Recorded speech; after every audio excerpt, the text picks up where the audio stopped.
Where are the best beaches in the country? Is Manila any fun? Why do we put ice on cold beer? Time to answer those kinds of questions. Done in Philippine English, we dive into the quirks and what works in Philippine travel. This is Tropik Banter. Thanks, Kim, and welcome again to Tropik Banter. My name is Bryan Ocampo, and today I'm with these two fine gentlemen. These hombres that I have with me is tour guide Patrick Ceniza. We call him Patty. And Senor Jon Zuluaga, the Business Development Director of Intas Destinations. So today's topic is Spanish in the Philippines, or what we usually ask is that kónyo is a person and púto is rice cake. So welcome, guys. Welcome to Tropik Banter. Bonjour. Thank you, sir. Happy to be here. All right. So the episode is about Spanish language in the Philippines. So maybe you can provide our listeners with background about, among all of the colonies of Spain, how come the Philippines is one of those countries, or maybe it's the only country that doesn't speak Spanish that much? Is it a valid statement at all? Go ahead, Pat. Okay. Well, one of the reasons why there is not a lot of Spanish speakers in the Philippines, although we've had a very long history with Spain, is really number one, distance. At the height of the Spanish Empire, even up to the end of the Spanish Empire in the Philippines, there wasn't really a lot of migration to the Philippines because we were the furthest colony of Spain. So normally, you wouldn't really want to go where not a lot of people has gone. It's a very distant place, very mysterious, and a lot of sickness as well. So there wasn't really a lot of migration from peninsular Spain to the Philippines. For the benefit of our listeners, how long were the Spaniards here? 330 years. Wow. Yeah. Okay, that's pretty long. And we don't speak Spanish. Is that true or not so? Not quite. Right. Mine is the uninformed opinion. I mean, Spanish is not spoken here the way it would be spoken, for example, in Latin America, or most of Latin America except for Brazil. But it's made its way into the local language. So I think, and I've seen this. Sorry, my S's are whistling. I've seen this a lot with, or a lot of guests that I've accompanied have noticed that there are a lot of words. I think it's over, I don't know, several hundred words. Several hundred. How many? About 4,000. About 4,000 words. Spanish Okay. words have been adapted into the different local languages here in the Philippines. And I think mostly they're words that at the time there was no local equivalent conceptually for that thing. So they just adapted the Spanish word. And eventually the Spanish word becomes, localized. Right? So, but as a general use language, no. It's actually a very minority language. It's really kept alive mostly by the families who still try to maintain their Spanish roots. Chabacano is one interpretation. What is Chavacano? You give the correct answer, and I'll give the other answer. Okay, yeah. Well, I might give the wrong answer as well, sir. Your answer is more correct. But yeah, Chavacano is a Creole-based language. Actually, the Chavacano that is spoken here in the Philippines is one of the oldest Creoles or Criollo in the world. So it sounds, to the untrained ear, it sounds like Spanish, but grammatically, there's a lot of errors. So it's not really Spanish, but when you listen to it, it's like speaking to a bunch of Spanish people talking. So, and if I may, Sure. interrupt, in Spanish, as in mainland Castilian Spanish, the word Chabacano means something of low and inferior quality. Ooh. Yes. So basically something So to it's based. Garbage. I mean, again, I'm not a historian, but it seems to me like whoever came up with, Chabacano as it developed, they were trying to. So they heard Spanish. No one taught them formally Spanish. So they tried to figure Spanish out on their own based on context. And the best way they knew how. So like I noticed some of the little Chabacano that I've heard, the construction is the word construction sounds like Tagalog or sounds like Bisaya. But they've just injected Spanish words into it. Yeah. So they basically, I want to speak Spanish. No one is teaching me how to speak Spanish. So I will figure it out on my own. Yeah. And that's how. And then a Spaniard heard them talking their version of Spanish and called it Chabacano, because as far as he's concerned, this is a quote unquote, and I don't mean this, a bastardization of my language. This is very Chabacano. This is poor quality. And whoever was listening heard Chabacano. I guess it's a valid as name as any, and it stuck. They didn't correct it. I mean, they didn't know. Oh boy. I mean, I don't think it's common knowledge here that Chabacano means that literally, because there are so many words now that we use, or that have been adapted locally, that have kind of lost their original meaning. Oh wow! Because, and it honestly to me, the impression that I get is that they heard it, whoever it was, they would hear the terms, they would infer the meaning because no one explained to them what it really meant. And then that's what it became the use. I have so many examples of this. Okay. We have time. So, let's go at it. Okay. So, sorry, I'm going to. So, for example, it's a very common phrase, at least I've heard it here in Manila. I don't know how widespread it is. But, maglalamierda tayo, right? La mierda, which is to go out. Let's go out. Let's have in our slang. La cuacha, in the other slang word. It's that. Literally, la mierda is the shit. Now, again, not being a linguist, not being a historian, there is a Spanish phrase, vete a la mierda, which is the Spanish equivalent of go to hell. It's go to the shit, basically. Literally translated, it's go to the shit.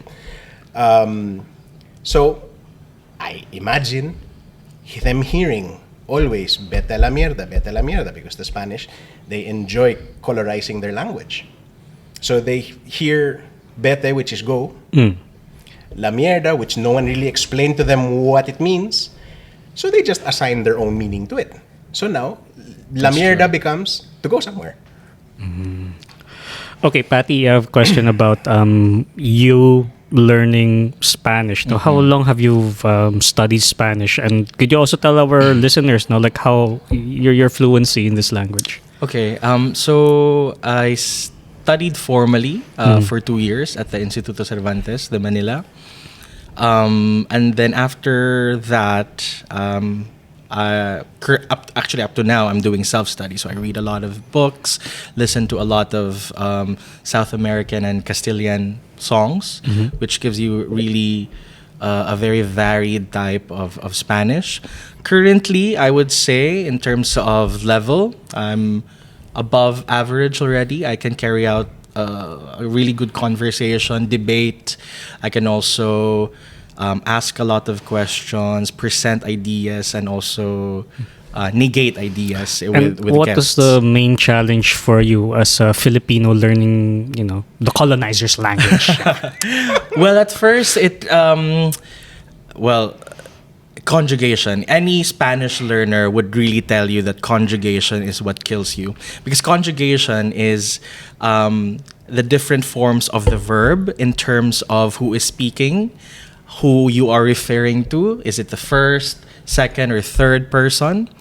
The tense. So that really was the main challenge as a person with no Spanish background coming into the learning of the language. Because with English and even with Filipino, the conjugation of the verbs are very simple.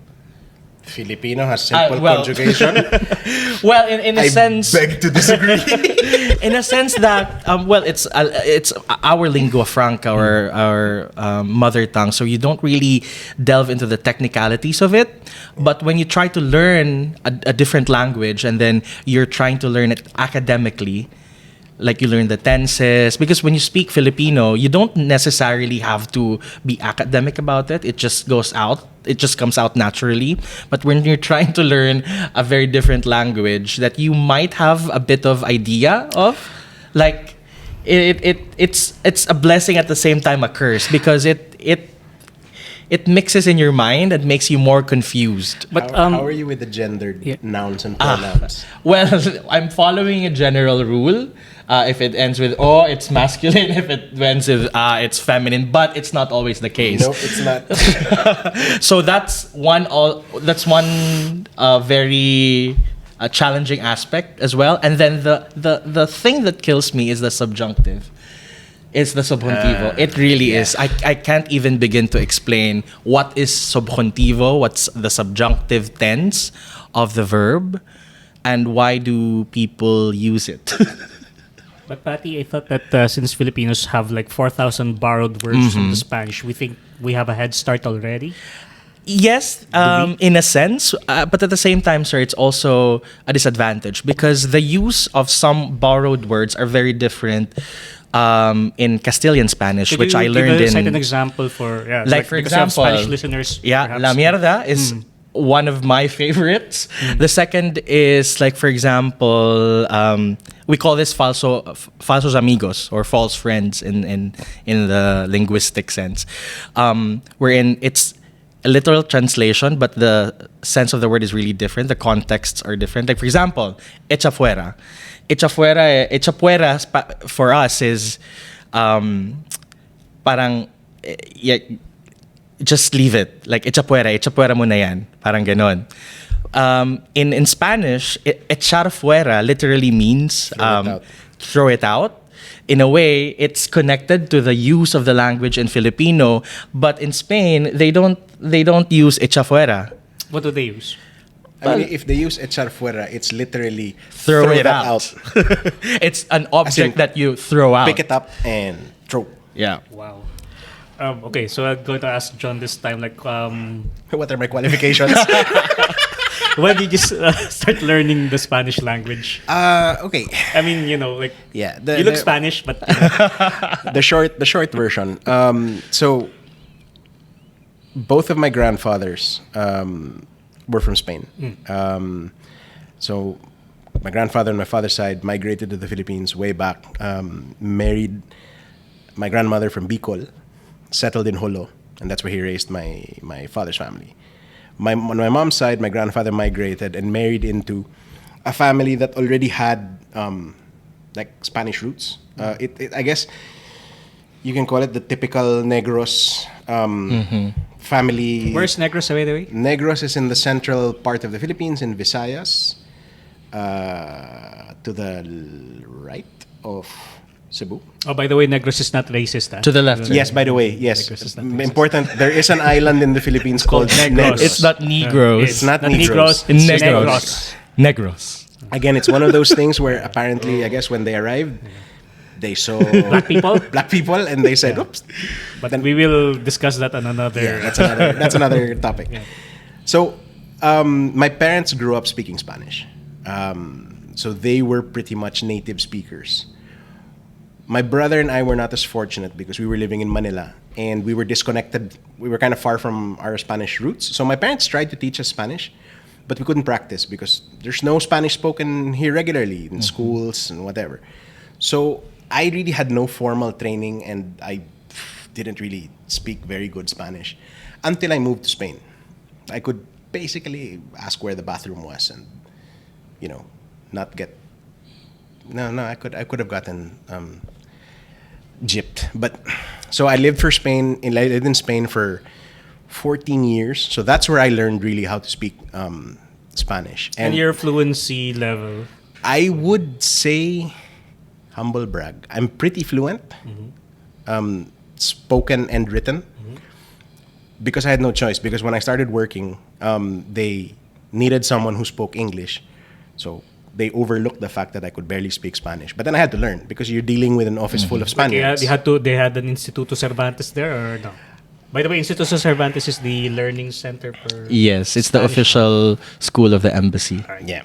I took a few classes in Instituto way back before I moved to Spain, but because I never had any formal Where in training. Spain was this? When I went to Instituto, this was before I moved to Spain. So I was in college. I was just right after college.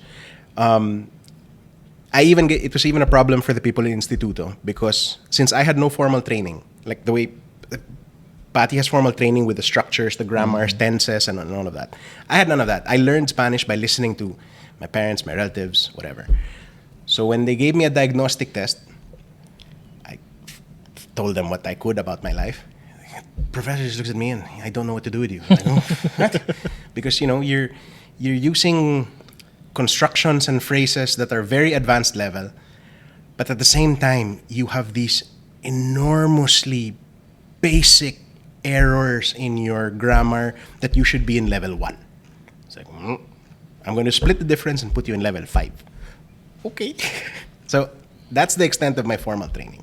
Everything else I learned living in Spain, working surrounded by Spaniards, really not having too much access to anyone else who spoke English.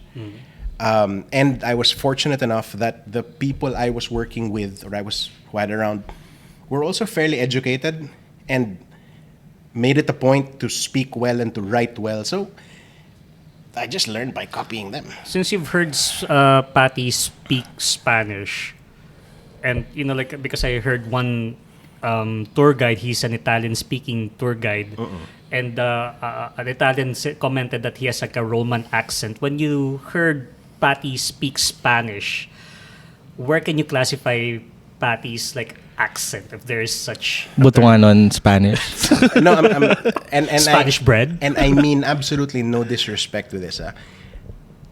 He sounds like a Filipino with Spanish as a second language. That is cool. Actually, I'm about to get to that question, no? Because we have English, there's Singaporean English, there's Philippine English, there's Spanish, there's Southern American Even Spanish has a lot of different. So levels. for us, like Philippine Spanish, it exists. Yeah.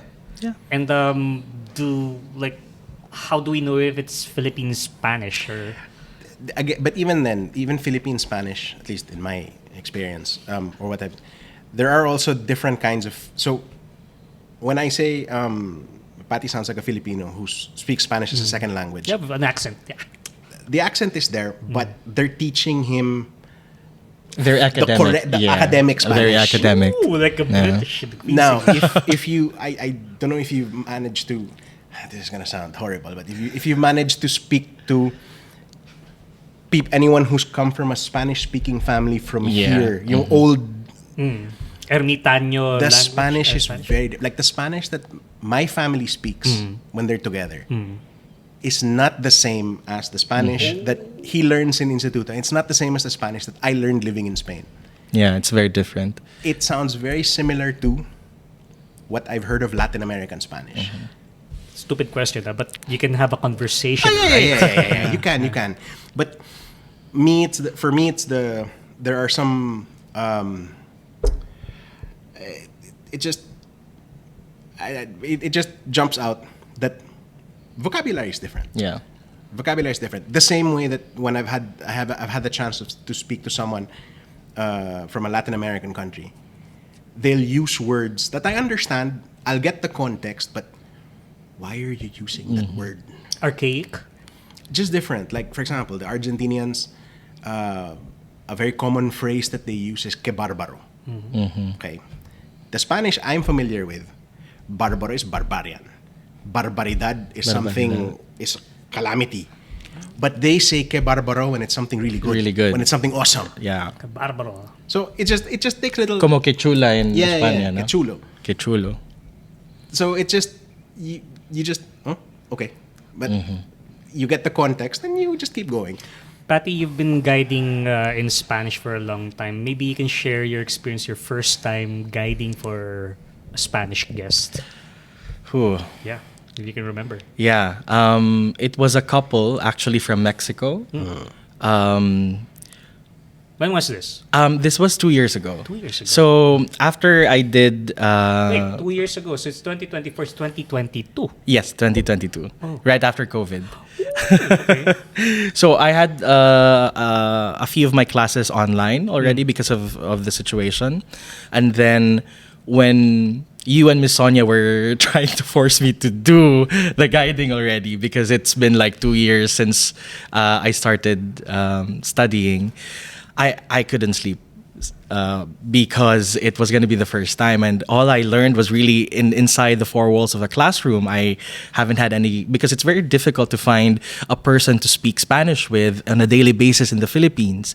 Like, I could memorize all of the scripts that I wrote, all of the facts, but it's really different when you want to come across as a person trying to connect. There's no humanity in it.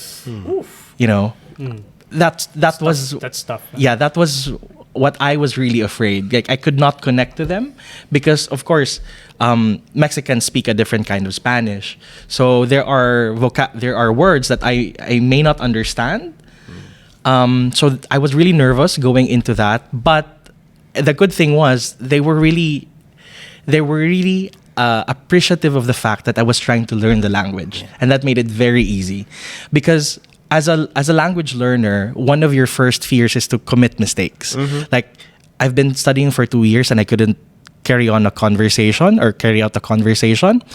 and I wanted it to be perfect, but that was the incorrect way to go about it, because they were very patient with me. Sometimes they would correct me, give me words that are much more better, or sentence construction that were much more better. And the trip really went good. We had such a good time, and they learned from me, I learned from them. And then after that, I got rid of my fear of guiding, and then just started accepting groups, FITs, or couples. That's great. I mean, one thing you said is very interesting. The worry or the fear that, or the anxiety that everything should come out perfect. But really, even in whatever your native language is, who has a perfect conversation? Exactly. I mean, perfect language is for when you're giving a speech, you're giving an important dissertation or whatever. But conversations are rarely, grammatically perfect and with the right words. And a lot of times, the key, at least for me in the beginning, was the idiom. The idioms are the key. The phrases. Because I learned just by parroting what I heard. I would just repeat what I heard, and eventually I'd learn the reason why it was being used, and work it in the conversation. And you fake it till you make it. Exactly. Do you remember, Patty, any boo-boos that you did? Like, Yes. shit, I said something. I shouldn't have said that. Yes. Like, what the yes. hell? Yeah. It was with Sir John. And the group. Remember, sir? Sure, yeah. So yeah. Again, this is a very one common mistake is the Spanish word for population. Yeah. Okay, I remember this. Population. Okay. Population. So, of course, in Tagalog, in Filipino, the word for population is populacion. It sounds really Spanishy, right? Yeah. Population. Yeah, and that was the word that I was using for the longest time with other guests until I came across with a group that I was with Sir John with. Actually, the correct translation, or the correct word for population is poblacion. Poblacion. Yeah. Poblacion. So what does population mean, man? It doesn't exist. So there's nobody's no correcting you. I mean, Yeah. Because generally also, and I explained it when it happened, because eventually someone in the group did correct him. Mostly nicely. He could have skipped it, but or not done it in front of the rest of the group. But normally, like Patty mentioned, most of the time the Spanish-speaking guests are just, I think, usually very happy and relieved that somebody kind of is Somebody is sees me. making the effort to speak their language. Yeah. And so they're like, okay, you're making the effort. if you tell them, look, if I say something wrong, can you correct me? I don't mind. Then they will. But they don't normally correct Yes. just because. And then every now and then you have that guy. Well, he was doing it. He had the best of intentions, but Yeah. he was a little weird. But anyway, What's like one phrase or one word that was like surprising to you, like a Spanish word that you keep on using that turns out to be a different meaning, or it was something like a curse word or something that's controversial that makes people turn their heads? Coger. It's for any Spanish learner. It's always let's coger. go down and dirty here in this show, because we have it's explicit language, so let's go at it. Okay. So Coger. Okay, what does coger so mean? Coger. How is it spelled? Sorry for the Coger. Coger. Coger. Coger. Yes, yeah. Coger, H sound. H sound. Yeah. Coger. So this means in the peninsula in Spain, coger means to get. To get. As in, Yeah, like get it. I'm gonna get this. Yeah. Mug. But in South America, it means to the F word. To- Yeah. So for example, if you wanna get the bus in Spain, you say coger el autobús. coger el autobús. Pero if you say it in South America, it means you're gonna F the bus. I'm going to be intimate with the bus. So these are the examples that you really have to be careful in what kind of word you use. It depends on who your guests are, where they're from. So that's like in the Philippines, it doesn't happen, right? Like no. Well, this isn't what. Sorry, I'm because my family has funny stories about this. For example, so my mother grew up in a town now it's a city in Negros called Kabangkalan. It's a sugar. That's in like the sugar area of Negros. Negros, by the way, is one of the main producers of sugarcane in the Philippines. So So it's Sir John Loki saying that he's an hacendero. no, actually, since you mention it, Pindera. I am not an hacendero. I am hacendero adjacent. Okay. My grandfather ran a farm, worked a farm, but did not own it. So you have to be an hacendero. You actually have to own the land. Where was I? Yes. So my mom was in university in Manila. She was visiting home, and then one of the, I don't know if he was one of the heads or something of the farm, came looking for my grandmother and asked, is the señora home? And because even that, they use señora, they'll use señora to talk about the lady of the house. Señora. My mom, being the daughter of the lady of the house, was señorita. That's where you get the señorita thing until now. I thought señorita's like the mini miss. Apparently, there's a hierarchy. Anyway, Okay. continuing. Right. So, my mom was like, no, why do you want to talk to her? And the way she tells it in Ilonggo, so I don't know how to repeat it. But basically, no, because I want to joder her. Now, joder is not a very polite Spanish word. It's the F word. It's not a polite Spanish word, but it's a very commonly used Spanish word. It's punctuation. Sure. Joder and Coger is the polite word, means to get. to get. Joder has no other meaning. It means The fuck. But how's it spelled again? J Joder. O-D-E-R. Joder. Yeah. Yeah. So basically, tells my mom that, I would like to joder your mother Oh my god. or joder señora. And of course, my mom didn't know what to do. My grandmother apparently was in the kitchen, was listening, was just laughing her ass off.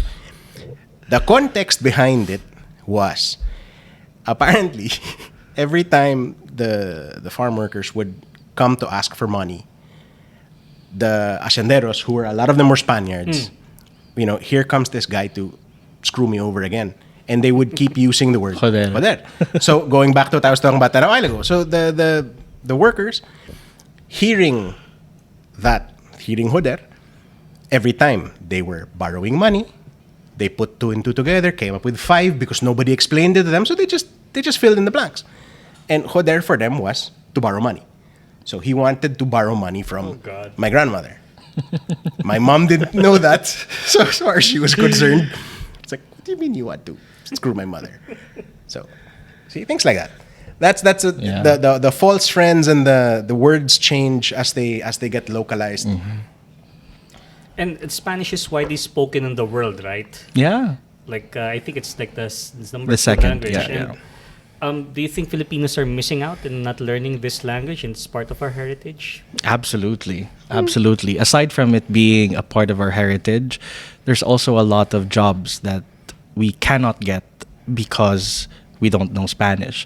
So, for example, in the online universe, there's a lot of jobs available for bilinguals, like assistant jobs, virtual assistant jobs, that pay a lot more than the current job market in the Philippines. So we can already speak English, but we're not qualified to get those jobs because our Spanish is not really that good. Yeah, let's talk about, well, in this part of the world, the word kónyo is actually a person, and púto is rice cake. Care to elaborate on the word kónyo? No? Feel free to educate our listeners about kónyo, because kónyo this, kónyo that in this country, and it's okay to say these words. Who would like to start? I think the real Konyo should do it. Them's fighting words. Okay, we'll start with the literal meaning of konyo, which, if there's anyone here who knows anything about Spanish, How's it spelled again? depends. Okay. The local version or the Spanish version? Let's all go with the Spanish version. The Spanish version is CONYO. Okay, that's an N. That's like Yeah, the N with a hat. hat. Yeah. And then the localized version is KONYO. Okay. So the Spanish version with the N is the rudest version of vagina that you can use. So it's like, in the English language, it's like the word the C hunt. word. It's the C word. Like Yeah. the word hunt, but it's not hunt. It's the C word. I think they got the. I just wanted to. I was about to get there, but I didn't cross it. Okay. So, however, it's not as. I mean, it's not for polite conversation in Spanish. I mean, it's still a rude word, but it's also, a lot of times it's also used as punctuation by the Spaniards. There are more refined people who don't swear, but a vast majority of Spanish speakers, at least that I know, swear as punctuation. Instead of a comma, there's a swear word, to break up the phrase. Like, it's not. Okay, maybe example. Yeah. It's not. Example. You're looking for your ball pen. ¿Dónde está mi boli? Okay? They don't say ¿Dónde está mi boli? It's ¿Dónde está mi boli, coño? It's like a period, no? It's punctuation. It's punctuation. It's, or ¿Cómo estás, coño? Instead of just saying ¿Cómo estás? So wait, this is automatic, like every colloquially, sentence, it's really there's used. kónyo in the end. When I say it's punctuation, Brian, I'm not exaggerating. You hear it on the streets. I'm not exaggerating, and not just coño. Most of the Spanish swear words, they're quite liberal with the usage of the swear words. Whether it's polite, rude, whatever, it is what it is, right? So, okay, that's the literal. When you address Parliament, you could use kónyo also. You should. You shouldn't, but they have. They have. I've seen once or twice that, and they get into the heat of it, and then Kónyo. coño comes out. So anyway, so the story goes, because it was told to me. So the people with Spanish, or I guess the historical term would be the insulares. The insulares being the descendants of Spaniards born here in the Philippines. They had a tendency to try and show how Spanish they were. So Even not, nowadays, huh? Yeah. it's just that nowadays there aren't as many. But back then there were more. So to show how Spanish they were, they would try to exaggerate and speak in a more Spanish way. And how would you speak in a more Spanish way? You swear like a Spaniard. So coño was what they kept saying. They started doing those mannerisms. Coño, coño. So they were eventually referred to as the Konyo kids. So like for example, I'm the Indio. I was like this. Oh, what are they talking about? Oh, they keep on using the word konyo. Konyo. Oh, they're Konyo. konyo. Exactly. Those careful with the konyo kids, or let's see what the konyo Konyo kids people, are doing. yeah, The konyo. yeah. The And konyo. since at the time, I guess, those guys or those people were from more affluent families. So konyo equals Spanish mestizo, or What? Spanish equals rich. Rich. That was the 1 + 1 = 5 equation. Over the years, it's kind of lost its meaning in the sense that now basically konyo is just something posh. There's still a racial element to it, but not really. Yeah. Yeah. Not really.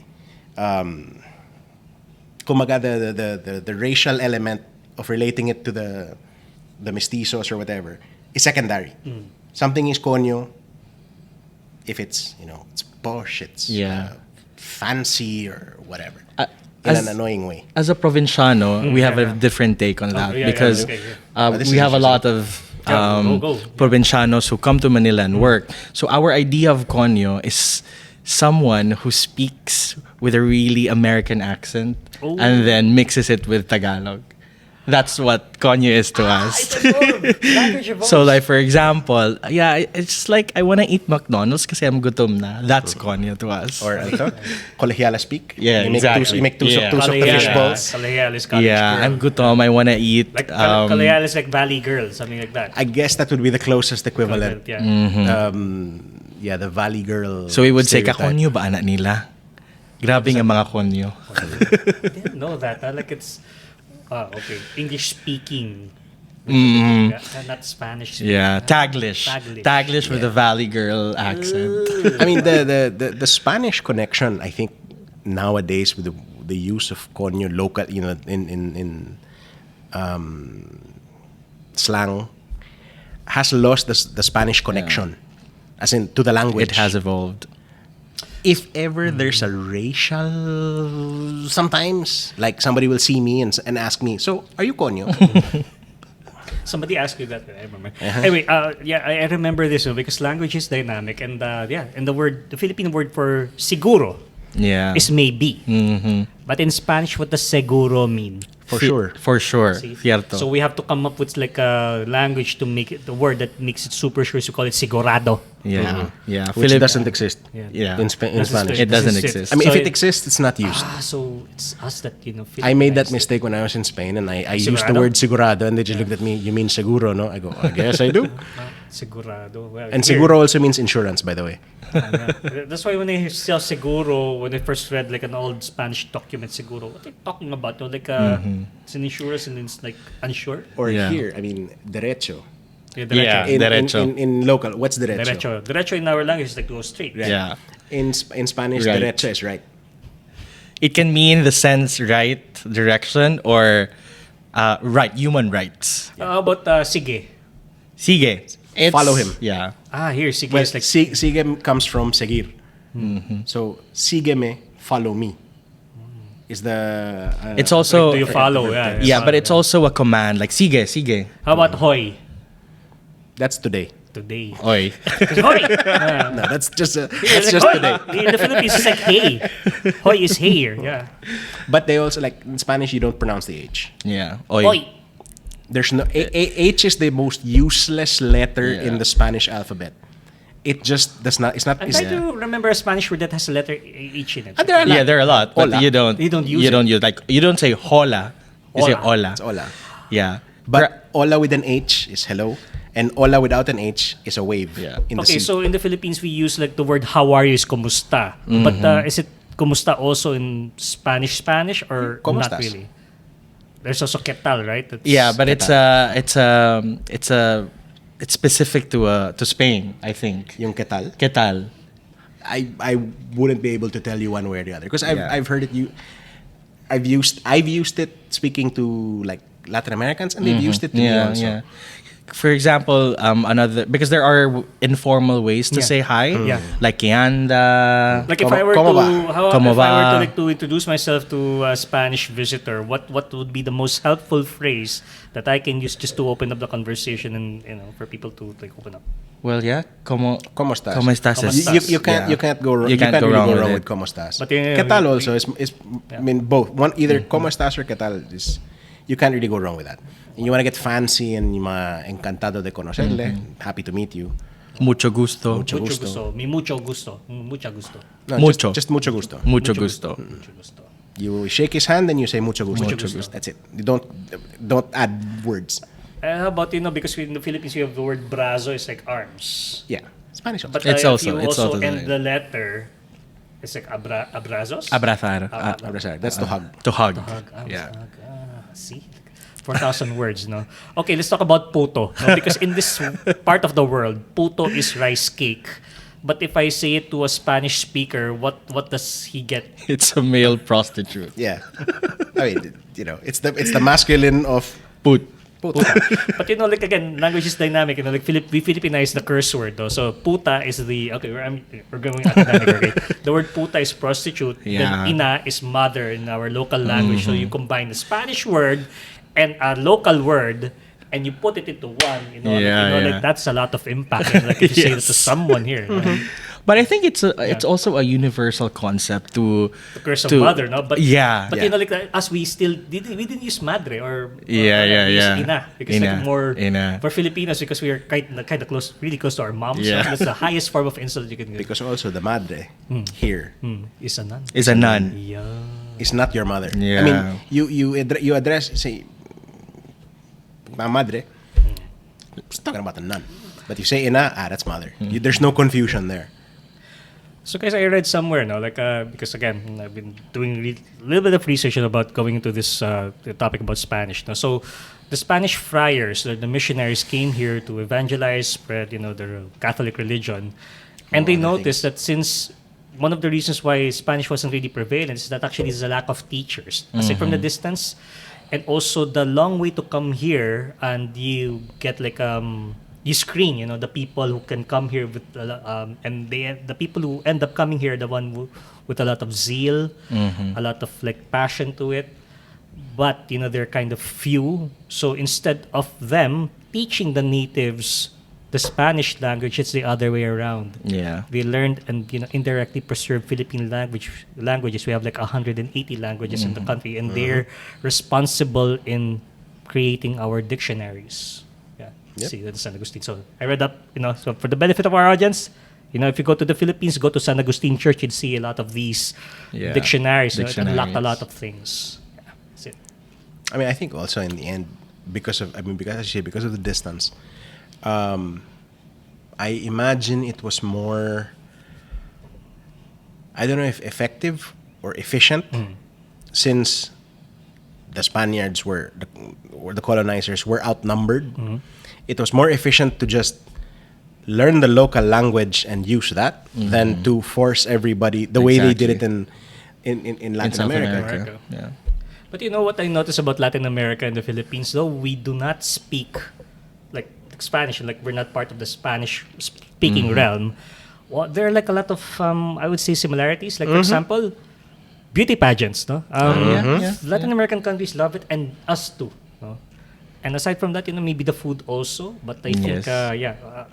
Even the concept of the fiestas, Mm. the town fiestas, and there's a lot of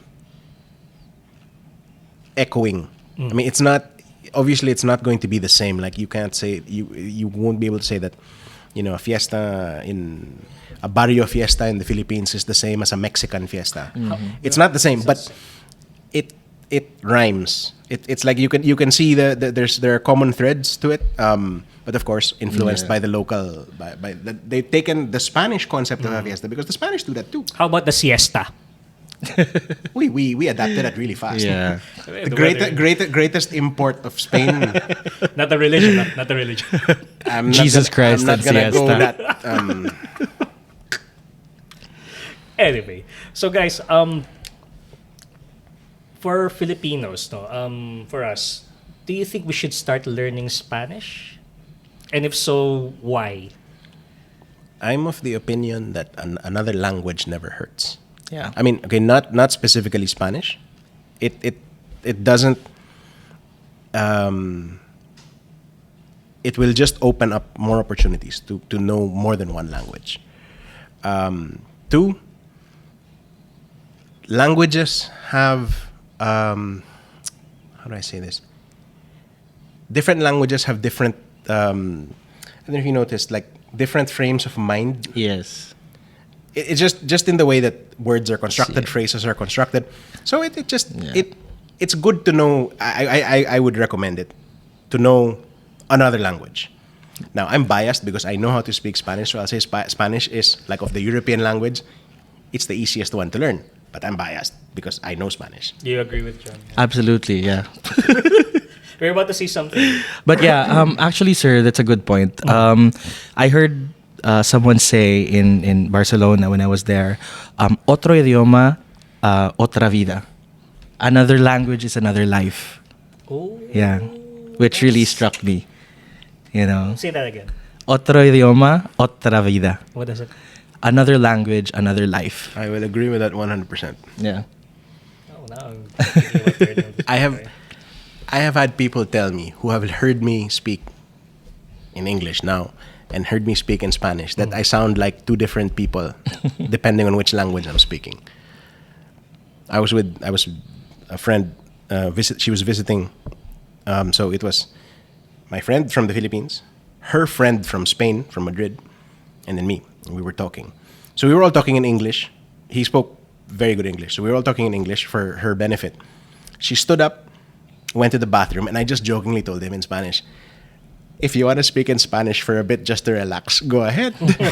And he started laughing. He's like, dude, even your voice just changed.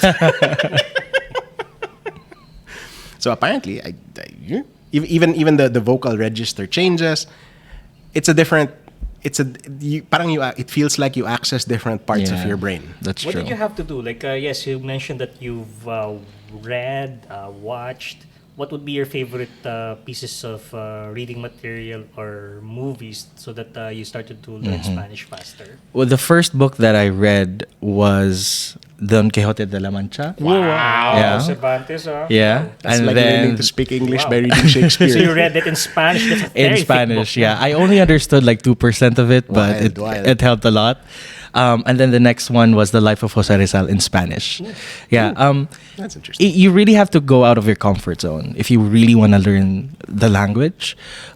Because if you keep on reading material that's already comfortable, that you already know, you understand perfectly, you're never really gonna grow. So since we have like a small percentage of Spanish speakers in the country, where do you hang out? Like, where do you practice your Spanish?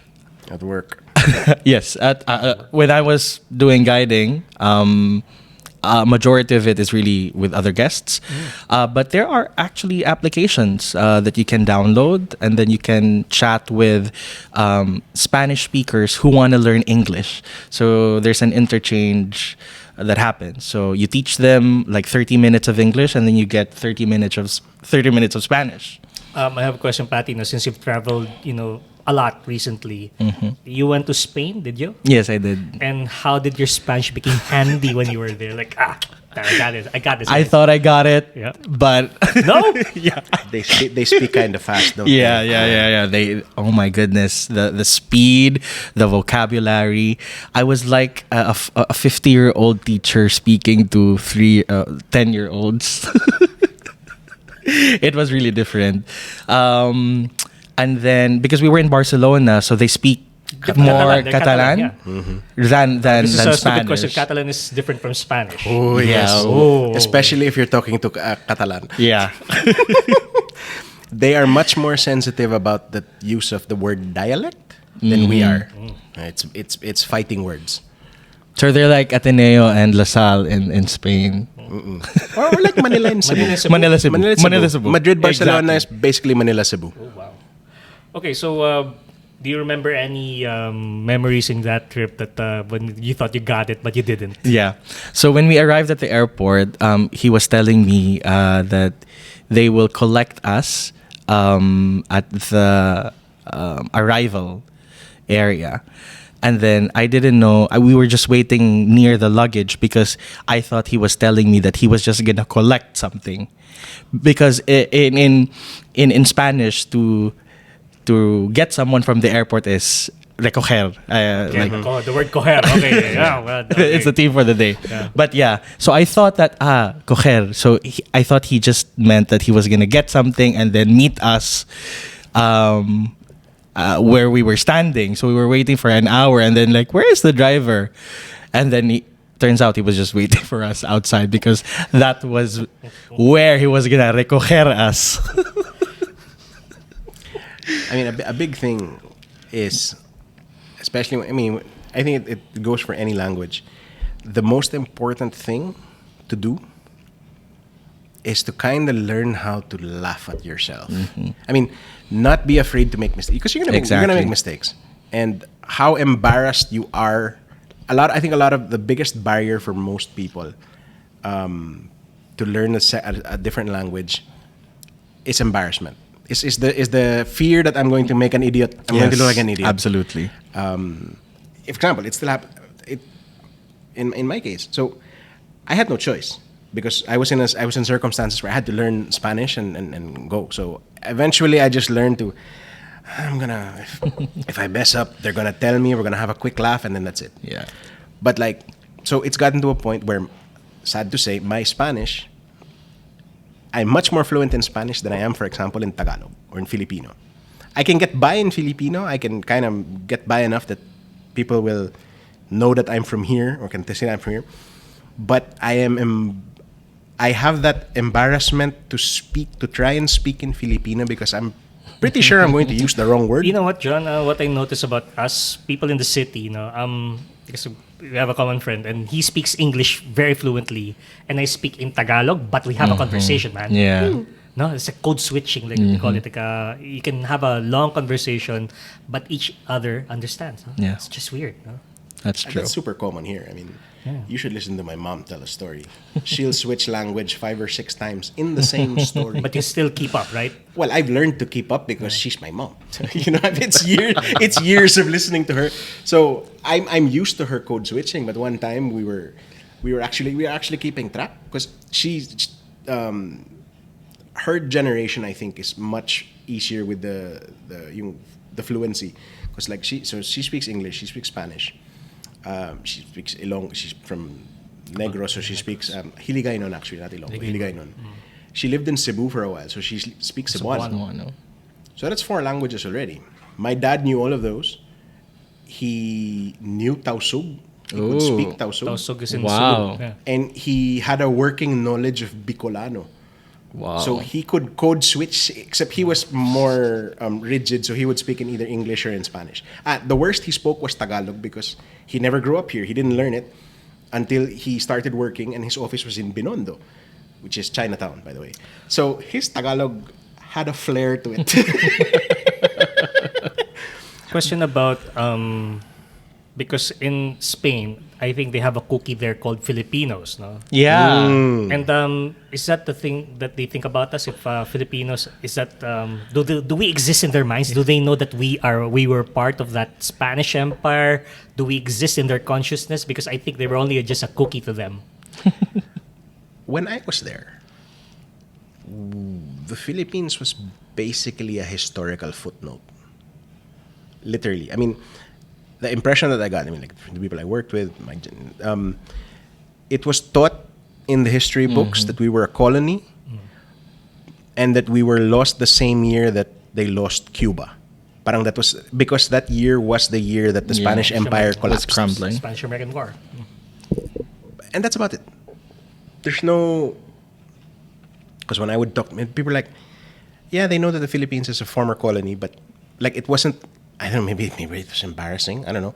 But it wasn't really part of the historical curriculum the way that other colonies were. Yeah, but nowadays, are we in their consciousness now? Yeah, because of El Nido. El Nido. Okay, so let's talk about tourism now. Because is the Philippines considered an emerging destination among Spaniards? Absolutely. Yeah. Like, what do you think is our chances here in growing? Our chances are very good.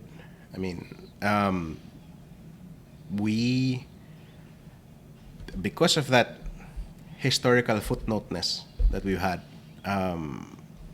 so it's only now that we're coming out in their consciousness, that they're conscious of the fact that the Philippines is there, and oh yeah, the Philippines, that's an ex-colony, and we're in a place, we're in a part of the world that they've already seen Thailand, they've been to Bali. We're exotic.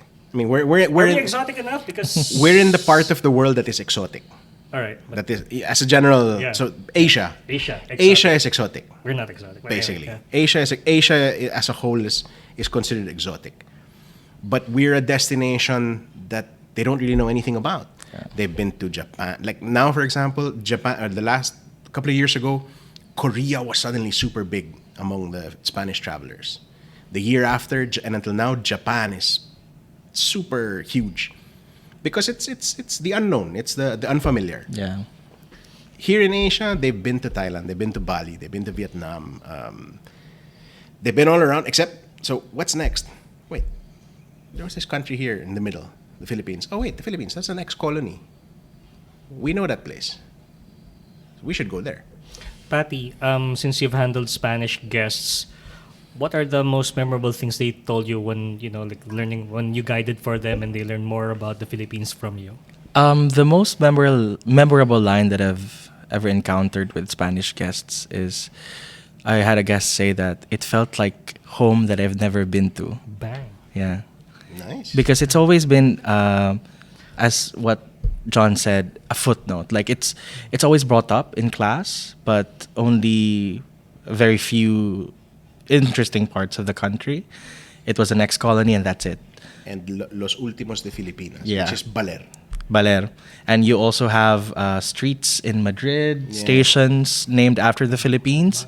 So I think we have a Rizal Monument there. Rizal right? is a yeah, statue. also. So it's always been a curiosity for them, but because they don't have a lot of information throughout the years, it's never been really an option. But now that they've overdone Thailand, they've overdone a lot of Southeast Asian countries, it's natural for them to look into the Philippines. What do you think would be the obstacles or barriers for them to come here? I think number one is language. Although They're getting better. Yeah. Although because it's like comparing apples and oranges. The Spanish don't really speak a lot of the older guests that I know that I knew they don't really speak a lot of English. They can get by, like survival English. At the same time, the Filipinos know very few Spanish words that don't really help these people travel without any, guide.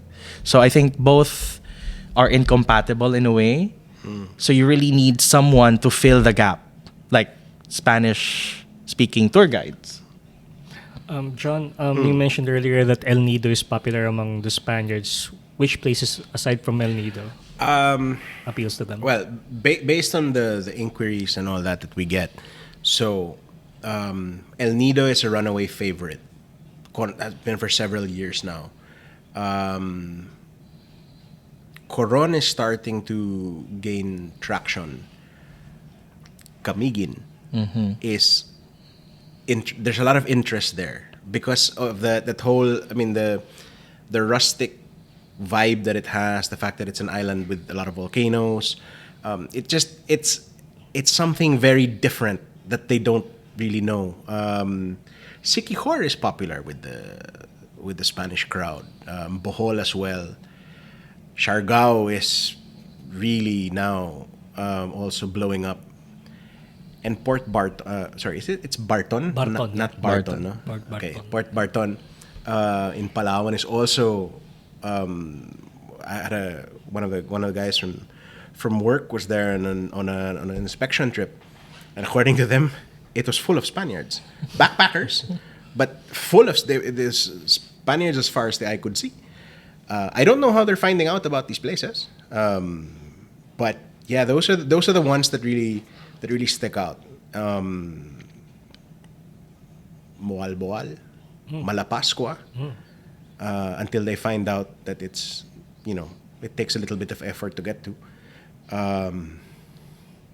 Yeah, those are the main destinations that we are asked about Excuse me. by the Spanish market. What do you think should we do? Sorry, sir. It's okay. What Bless do you you. think should we do to up that numbers? Do you have another hour for the podcast? Well, like the ones that are okay. Let's start towards the low hanging fruits. I mean, the low hanging fruit for me is just general user experience. So as Patty mentioned, like for language, there's a generational divide among the Spanish speaking. I think the Spanish speaking market in general, like older than a certain generation, they have difficulty with other languages other than Spanish. As they get younger, they're more familiar with English. They have better English, so that's why you get a lot of the backpackers and the younger people going out, and why normally the ones that look for that need guided tours Old people, are older, older. not that old. Our generation going up. Okay. 20s. So, and just in general, the user experience. So, I mean, language is one thing, but our connectivity is super interesting because they're normally traveling for at least 2 weeks, so they're not going to stay in one destination only for 2 weeks. They're going to want to see as much of the Philippines as possible. And so then you have to start thinking about connectivity, how you combine destinations, how do you get from one place to another. I understand that, 7,600 islands, having a direct flight in between all the islands is a little unrealistic. Yeah, it's a lot of work. But I don't know. There should be some, it would be nice if there was some kind of mid-ground solution where you can string together several destinations without having to keep going back to Manila and Cebu to get a flight to go out. I mean, that for us, that's the biggest challenge we have when we get the wish list of I want to see all of these places. I have 15 days, and then it's literally putting the puzzle together to how do you sequence the destinations so that they're not spending all their time in airports and airplanes or long drives. It's complicated because that's not anymore. That's not the tourism. That's not really that's more of an infrastructure problem argument, which is There's a long discussion. which is But I think that's just the general, because the interest is there. The interest is there. Another comment we get a lot is the Philippines is relative to our neighbors in Southeast Asia. We're expensive as a destination. We are. Is there a quick solution for that? I don't think so. Nope. Thailand, for example, Thailand is several light years ahead of everybody Really ahead else. of us, yeah. But Thailand has, among their tourism operators, they have a lot of competition, and having a lot of competition Brings drives down prices. Yeah. But they have a lot of competition because they have volume. So it's a chicken and egg discussion. Do we want those kinds of numbers here? That's a whole different. Yeah. That's a whole. That's a whole different Podcast discussion. Patty, let's just imagine that you're stuck in an elevator with a person who is you overheard that they're interested in visiting the Philippines. Maybe you heard them over the phone and you're stuck in the elevator. Can you make an elevator pitch in Spanish on why you should visit the country? I'm going to test your Spanish. Putre lang, he asked you. Very I'm quick drawing one. a blank. Why you should consider the Philippines as in your list of destinations. What do we have that you think you might enjoy? Mm-hmm. Right. Give me 10 seconds, sir. All right. While you're thinking about that, John. Okay, I'll give you some time to compose. Let's have a conversation, John. I'm Yes. waiting for Patty to make a pitch. So, you've been traveling to travel markets in Spain, or how do you make a sale or make a case for the Philippines? Well, for now, most of the time, the general pitch for the Philippines is the tropical weather, but it's really, at least the way I normally like to position it, is just a sheer variety of experiences in one destination. So you have your nature, your beaches, your islands, but you also have deep history. You also have culturally a mix that you're not really going to see in other neighboring destinations. Like, we have more churches than everybody else. While everybody has temples and Buddhas and pagodas, we have churches and cathedrals. But we also have, the contrast of your flea market selling love potions and amulets right in front of a Catholic church. It all just kind of lives together and works together. So it's the variety. You just want to go to the beach. We have fantastic beaches. You want to learn a little bit of history and go to the beach. We can do that too. So that's sort of the thing. And we're quite active in Spain, but in Latin America, is it also? Because I think it's a long way to come. It's here, picking so, up. yeah. That's the thing. Latin America, the barrier for entry from Latin America is a little bit higher compared to Spain. And nothing, I think the interest is also there, but it's a horribly long flight. How long? I think it takes them something A day? Oh God! almost 30 hours. When you string it all together, I think it takes them There has to something. be a compelling reason for you to fly all the way. I mean, you have to really want to. Yeah, I mean, really so want to, yeah. the travel time alone is killer. Because now from Europe, you're getting here in less than 20 hours. Cool. From Europe. Most of the time. Max 21, 22 hours. From South America, I remember, it takes anywhere from 24 to 32 hours Oh my to get God. here. So you literally lose A day, almost 2 2 days. days, yeah. So that's one barrier of entry. Two, it's airfares are prohibitively expensive because it's so far. So there's an economic barrier of entry also for them. At least that's what I've been told by the agents over there. So the interest is there, but it's not affordable enough or accessible enough that it's mass market, or it has mass market appeal, I guess, for the lack of a better term. So that's why I guess we're not getting as many as we could. If they manage to either make the airfares cheaper, or somehow have a shorter route to get here, then we would definitely be seeing more Latin Americans here. Right. So, Patty, do you have something? Vale. Okay.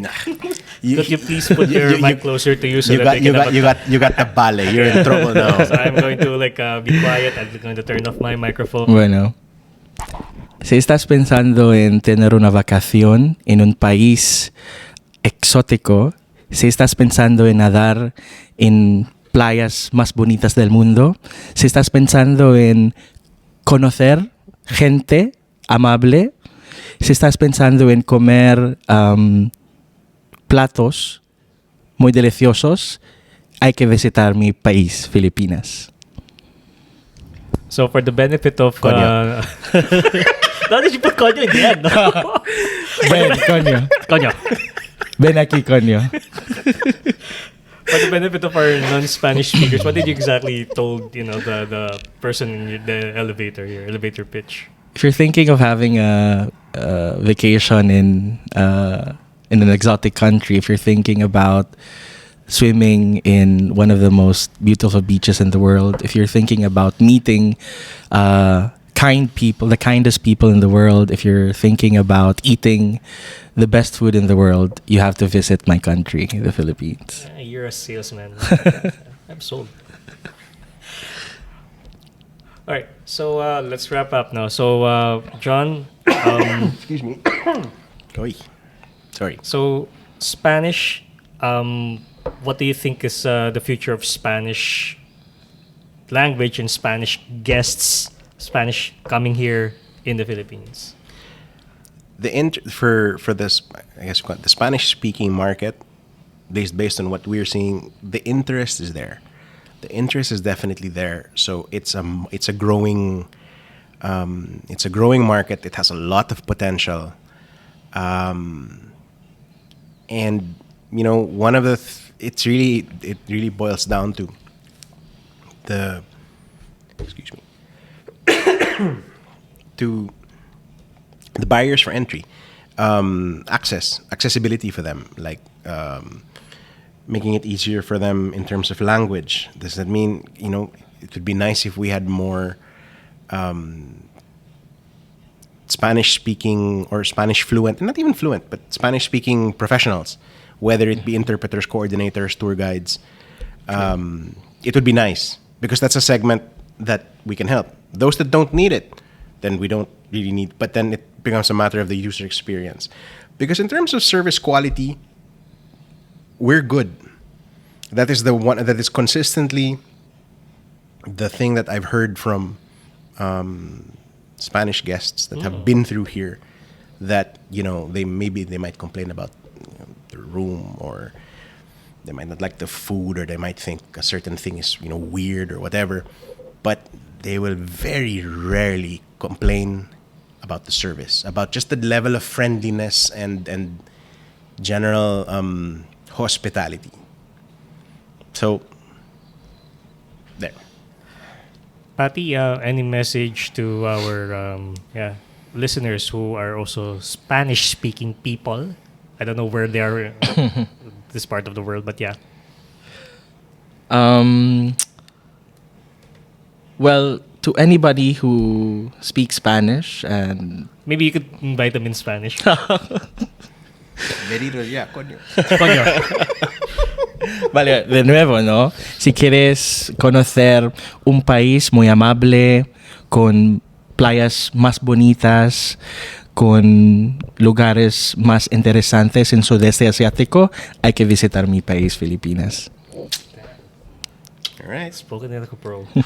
So, ladies and gentlemen, thank you for listening. This is Tropik Banter. Bye-bye. Hasta luego. Hasta luego. Hasta la vista, baby.